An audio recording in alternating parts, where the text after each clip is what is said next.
Day 3, DJ and JD in the house. Actually, hapon na. Palabas na kami. Nag-coffee na kami kanina umaga pero pahinga muna kami ng mahaba ngayon kasi naman ang pakiramdam namin kagabi. Sobrang lamig. Kagabi kasi is negative 8 degrees. And ngayon, pwede umabot na negative 12. Kagabi lamig kami kaya ngayon bumili kami ng mga heat packs. Didikit na namin sa damit namin. Dito wala rin sa pagkakataon ko. Mas maganda pa yung salon kasi. So ito, meron kami mga heat packs. Ako naglagay na ako dito sa loob ng dibdib ko. Another heat pack. Saan ka pa naglagay heat pack? Ang magugbi tayo na heat pack. Eh, ano na, may Joke lang. mamapaya ko. Ayan, so meron siyang 4 na heat pack. Dalawa dito, dalawa sa legs. Ako, isa lang dito. Tapos nagbaon ako na isa just in case wala ako sa kamay dito. So nalabas na kami, sushi raw kami for lunch. Kanina nag-atusang place kami, nag-coffee kami doon and isang tinapay lang pan. Ang itinerary is mag-sushi raw. Then mag-mall kami, so mall on indoors lang kami kasi nga negative 12. So na-testing na namin na hindi talaga namin kaya yung lamig. Black pants, black puffer jacket. O lalabas na kami maya-maya. Come on, let's go! So it's a very good day. Very nice day. Kahit negative 4 siya, but it's very sunny kung titingnan niyo yan.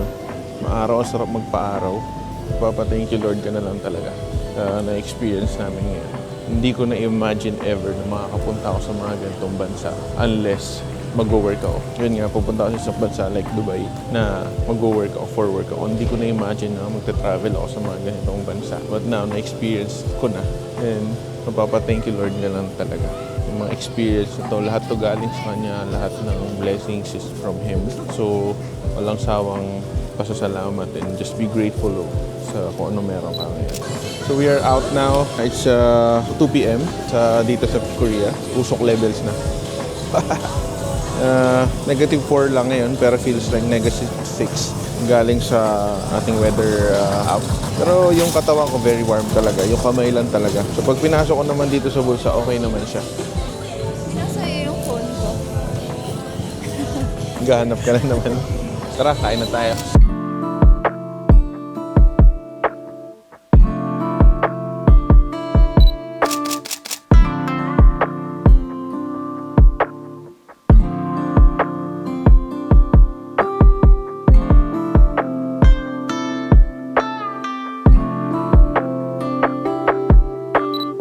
Sorry? Number 23? Okay.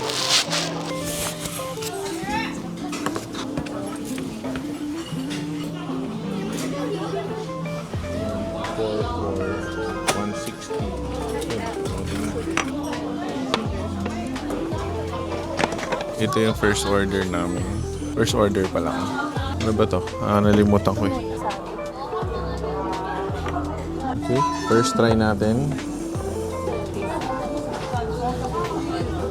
Cheers, guys.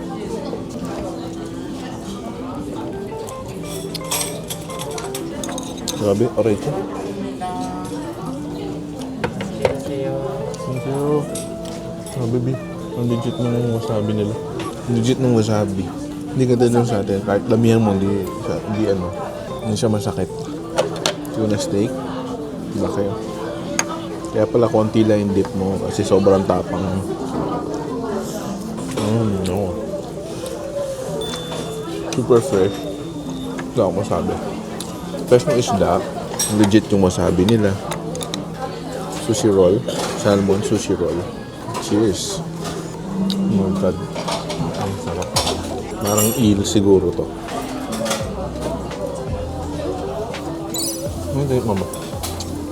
Sushi roll. Nag-experiment muna kami ng masarap kasi kaya yung set yung kinuha namin para alam namin sa susunod yung order namin. Jackpot tayo! Jackpot! Yes! Oh! So yun, order kami ng pork jowl. Ito ay scallops.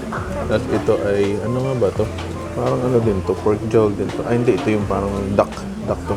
So ito yung pork jowl with kimchi.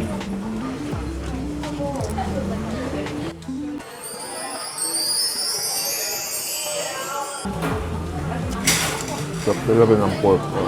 So, yun yung pork jowl. Ito naman yung duck. So, para din siyang grilled. Tapos, yung crispy yung kanyang balat. Kumain natin.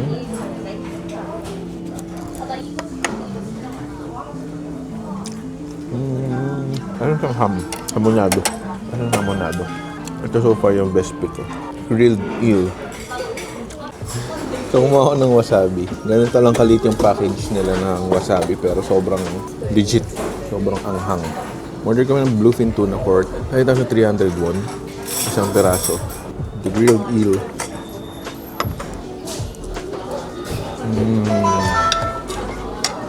Unlimited din yung drinks na in-order namin. For 120 pesos, unlimited drinks. So ito yung bluefin tuna. Ito yung mga ino-auction na sobrang mamahal. Naghati na lang kami sa isa kasi tatry lang naman namin. So ganyan siya. So para siyang wagyu. Wagyu of the Sea nga ang tawag dito. So ma-fatty siya. Tapos may marbling dun sa mismong meat niya.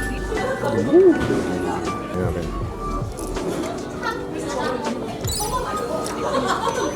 Hindi siya malansa. May konting lansa siya. Tapos yung fat niya, melts in your mouth. So far, ito pa lang yung no-order namin. 1, 2, 3, 4, 5, 6, 7, 8, 9, 10. 10 plates pa lang. Tsaka itong isang set na to. Medyo busog na kami. Stay pa tayo ng konti dito. Try natin kung may magugustuhan pa tayo. Pero so far, busog ako. Busog na. Pati ang mga tig-isa. Tigagalo ba yan? Ang daya mo naman. May superpowers ka pala. Talo pa. So, ito yung order namin from 3 times sashimi, bluefin tuna, view and confirm bill muna tayo. Total natin is 56,000 won. 56,000 won is 2,200. Not bad, di ba? Ang dami natin na-order. Ito 11 items, may unlimited drinks ka pa. Unlimited drinks na kami noon, busog na. Tapos ang quality ng mga fish na in-order namin. So ito yung set. Tapos 1, 2, 3, 4, 5, 6, 7, 8, 9, 10, 11. Yan, yung mga na-order namin. Tapos yung drinks. Pwede kang gumawa ng sarili mong tea. Ito meron ditong top. Mainit na tubig yata to. Tapos ito meron ditong parang tea powder. Pwede kang gumawa ng tea dito. Not bad na siya for 2,200 pesos. Experience, yung quality ng food, busog. Thank you, Lord. Dito tayo sa, we're going to Hyundai department store. Yun daw isa sa malaking mall dito at sikat sa mga k-drama na mall. Grabe, lamig. Usok dito. Ito yung mga usok. Nahihirapan na ako.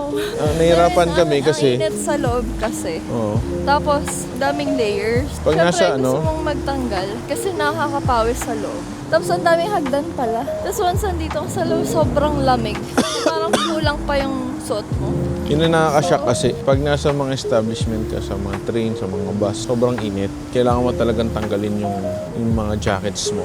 Tapos, paglabas mo naman, bigla kang hahanginan. Okay, kaya naman yung lamig eh. Ang problema, yung hangin, sobrang lakas ng hangin, sobrang lamig ng hangin.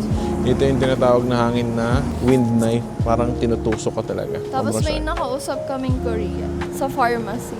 Bumibili ako ng mga heat packs, mga mask, mga pang body pain. Sabi ko, sobrang lamig sa laba. Tapos sabi nung Korean, wala pa daw yun. It's warm pa daw sa kanila. Kami mamatay-matay Oo. na. Yung iba makita mo naka-jacket lang, walang gloves. Tapos minsan may mga naka-mini skirt pa. As in, kita na yung legs. Parang paano nyo nagagawa? Kami nga, ito naka-heat-tech na ako, naka-pants na ako. Ramdam ko pa rin yung lamig sa loob. Pero yan, maglalakad tayo papunta Hyundai department store. Indoor muna kami. More on indoor kasi sobrang lamig. Pero ito may, alam mo tong park na to eh. Nakita ko to sa vlog eh. Diyan sila, basta yun, sila. Anyway, let's go.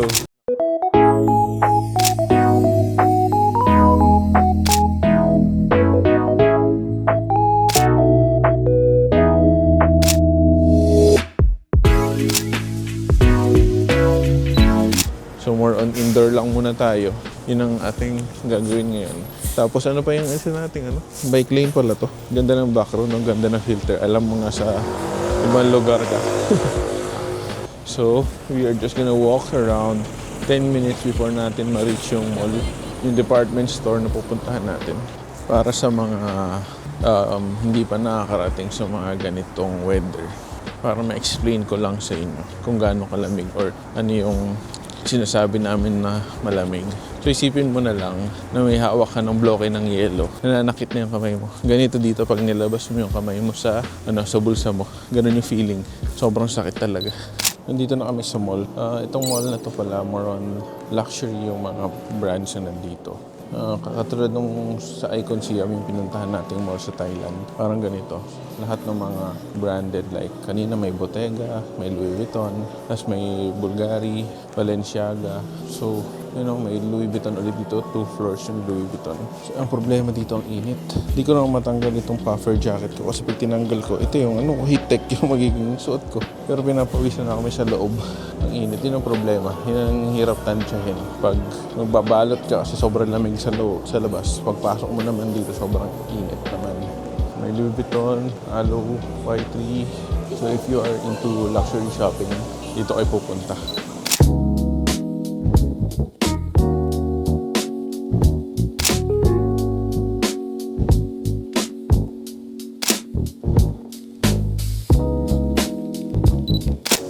Gabi nga pala, sobrang sama talaga ng pakiramdam ko. Parang gusto ko na magpadala sa hospital kasi parang nangingimi yung buong katawan ko.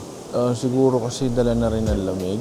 Yung suot ko hindi masyadong komportable. Kasi parang dapat pala talaga one size higher ka pagdating sa mga damit. Kasi magle-layering ka pa ng 3 o ng 2 layers. So pag suot mo na siya, sikip na siya. Kung sakto lang nung sinukat mo na naka-t-shirt ka. So parang hindi rin nakadaloy ng maayos yung dugo ko sa katawan. Kaya sumakit yung katawan ko. Tapos siguro mga alas 3 nagising ako. Sobrang sakit pa rin ng ulo ko. Tinry ko nga itulog lang. Pero sobrang sakit pa rin ng katawan ko. Naglagay na ako ng mga heat pack. Naglagay na ako ng mainit na tubig sa bote. Nilagay ko sa katawan ko. Pero sakit pa rin ng katawan ko nung alas 3. So parang buti na lang naalala ko. May dala pala kaming painkiller o pain reliever, yung Efenamic. So uminom ako. After 20 minutes, umepekto siya. Gumanda na yung pakiramdam ko hanggang nung pagising ko ng 9 o'clock. Ganda na ng pakiramdam ng katawan ko. Kaya yun, I feel okay naman na ngayon. Yun lang din ang hirap din kasi pag malamig nga naman na country.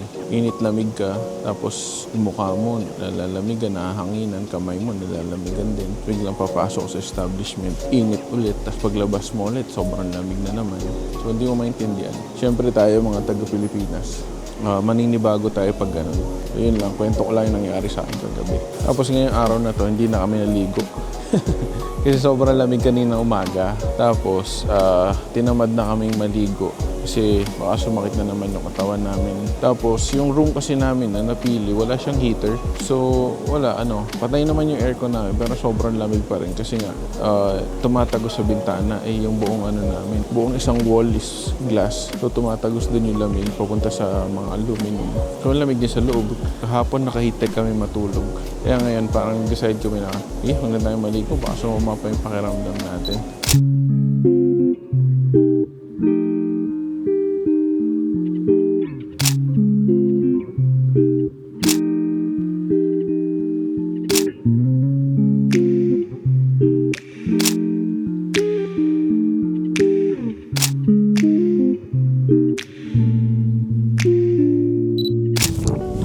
So tapos na kami doon sa Hyundai department store. Ito yung pinakita ko kanina na parang may malaking river. Tapos dito pwede kang mag-rent ng bikes. May mga bikes dito, may pang solo, may pang dalawa, may pang groups.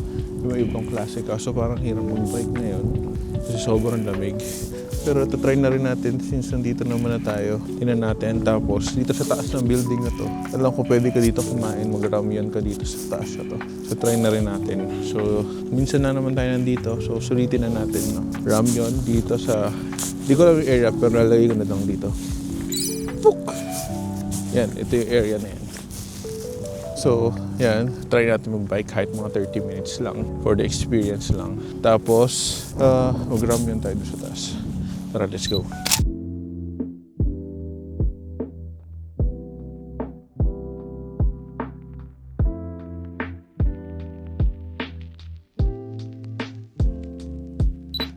Pumasok kami dito sa isang restaurant dito sa yung building na pinakita ko kanina. So ito, nag-order kami ng chicken, pizza, tsaka itong ramyun. Sobrang lamig lang sa taas kaya hindi na kami doon. Dito na lang kami sa restaurant. Lagyan na natin ito ng water.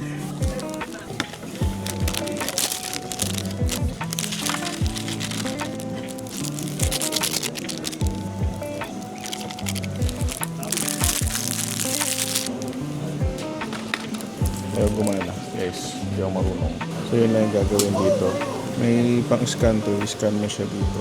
Ito scan mo, tsaka pipindutin itong red button. Kanina wala akong katabi so naantay ko lang. Pero ayan, nakuha na natin kung paano. Tapos may timer siya dito, 3 minutes. So sana yan, nilutuin niya yun. Pizza Or pizza? chicken sauce. Thank you. Thank you so much. So ito yung order namin. Ramyun. Umorder kami sa Nice to See You. Pwede mo dito lutuin sa restaurant na to. Tapos meron sila dito mga chicken. At umorder kami ng pizza. Tara kain tayo. Gutom na kami. Sakit na ng ulo ko. Nahihirapan mag-adjust yung katawan ko sa lamig. Tapos init lamig. Sobrang sakit ng ulo ko. Inom ako ng gamot. Meron naman kaming dalang gamot. Try natin itong chicken na to. Init pa. Dami oh. Parang, wait lang. 1, 2, 3, 4, 5, 6, 7, 8 pieces na chicken. Tapos may pizza na 2, 4, 6, 8 slices. Tapos may mga kasamang side na chicken radish pickle. May cucumber. Tapos may coke na kasama. Ano lang, 50,000 won or 2,000 pesos. Sulit na rin kasi ang ganda ng area. Tapos mukhang sobrang sarap ng chicken. So tara, try natin. Flower arrangement sa train station. Ito natin itong chicken. Cheers, guys. Malalas pa yun. Ang bang juicy niya. Try naman natin itong... One is that. Okay. Hot sauce. For the, yeah? Yeah, this one. No problem. Thank you so much. It's okay? Ibang bite naman, no? Nakalimutan lang magbigay ng hot sauce. So sorry na. Kaya naman natin itong pizza. Ito yung pizza. Cheese pizza. Very cheesy. Uwian kita. Mas magkaadikit pa siya. Uwian kita.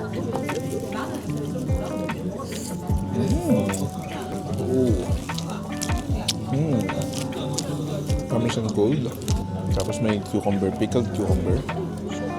Kung nainom ko siya. Ano daw yan? Radish. Yung chicken sobrang sarap. Sobrang dami. Paano natin ito ubusin? Pwede naman siguro take out. So yun guys, we are back dito sa hotel. Nakapag-freshen up na kami. Nalobat na rin kasi ako kanina dun sa Han River na pinanggalingan natin. Bumalik na kami dito sa area. Nag-ikot lang ng konti. Tapos bumalik na dito sa hotel. Tapos si JD, nag-ikot-ikot pa siya kanina sa baba. Ako naiwan na ako dito sa room kasi sabi ko, papahinga na ako. Ngayon, mag-work muna ako ng konti para bukas ng umaga. Wala na masyadong gagawin kasi may mga itinerary na tayong gagawin bukas. So may mga area tayo na tourist area na pupuntahan na. Yun, iba-vlog ko naman yan bukas. Tapos maganda naman yung mga pupuntahan natin bukas eh. So yun lang. Just to recap, ang nilalakad natin ngayon is nag-breakfast tayo kanina sa Atusang Place. Hindi nga lang siya naka-vlog. Then yung second na pinuntahan natin is yung Sushiro. Kung saan kumain tayo ng mga sushi, ng mga sashimi. After that, bumiyahin na tayo papunta ng Hyundai department store. So yun yung mga luxury. Hindi ko na masyadong blinag kasi hindi na rin kami nagtagal. Kasi sobrang luxury naman niya na wala naman sa plano na mamili. So dumaan lang kami just to check it. Pero may binili kami isang lotion. Tapos nag-check ng ilang pabango. Yun lang. Then after that, punta na kami ng Han River nga. Kasi late na rin naman tayo lumabas kanina. Kaya kukunti na yung time natin. Sa Han River, picture-picture tayo. Tapos nag-order tayo ng chicken and yung pizza doon sa may cruise terminal. Tapos nag-ramyun na rin tayo doon. Tapos after namin, lumabas na kami. May lumapit sa amin isang Korean na gumagawa daw sila ng YouTube content. Hindi ko siya na-vlog dito sa camera but sa phone ko na lang siya blinag or kinapture. So, ang kwento is lumapit siya sa amin kasi doon lang kami sa open space nung Han River area na yun. Tapos, picture-picture lang kami doon. Tapos may lumapit na isang Korean at sabi, gumagawa sila ng isang YouTube content. So, ang concept ng content, sabi ko, so yung concept ng YouTube nila is parang habulan. So, meron silang 5 professional runner. Tapos namimili sila ng mga random na tao doon sa area. Tapos parang in 20 minutes, dapat hindi ka nila maabutan. Then, after naman nun, bumalik na kami dito ulit sa Myeongdong area. So, umikot lang ulit kami ng konti, tapos bumalik na kami dito. So, yun, nakaligo na ako, nakawash na ako. Ready to sleep na. It is 11:16 PH time, so 12:16 na dito sa Korea. Yung weather natin today is negative 10 degrees. But feels like, I don't know, feels like negative 12. So ngayon, yung kanina bumaba kami, since negative 12 siya, kaya namin eh. Ang problema lang talaga yung hangin. Doon lang kami medyo nahihirapan sa hangin. But yung mismong lamig niya, walang hangin, kaya naman. Basta nakalagay lang yung kamay mo sa bulsa is okay na. So yun lang guys, abangan nyo yung kasunod na vlog nito bukas. Sana supportahan nyo ako sa pag-vlog ko na to. Kung hindi man okay lang, manood lang kayo, masaya na ako doon. Makakita lang ako na nanonood kayo. Masaya na ako doon. And I hope you like the videos previously, and sana abangan nyo pa ibang travel vlogs namin. And ito sa Korea kasi we have 8 days, so we have 5 days more. Yun, mahaba-haba pa tong series na to. Please continue to watch it. Kung naboboringan kayo, marami pa tayong exciting na gagawin for the next few days pa natin dito. I'll see you guys tomorrow. Thank you for watching again. And ito yung aking socials. Follow nyo lang tong socials ko. And yun lang guys. Thank you and see you tomorrow.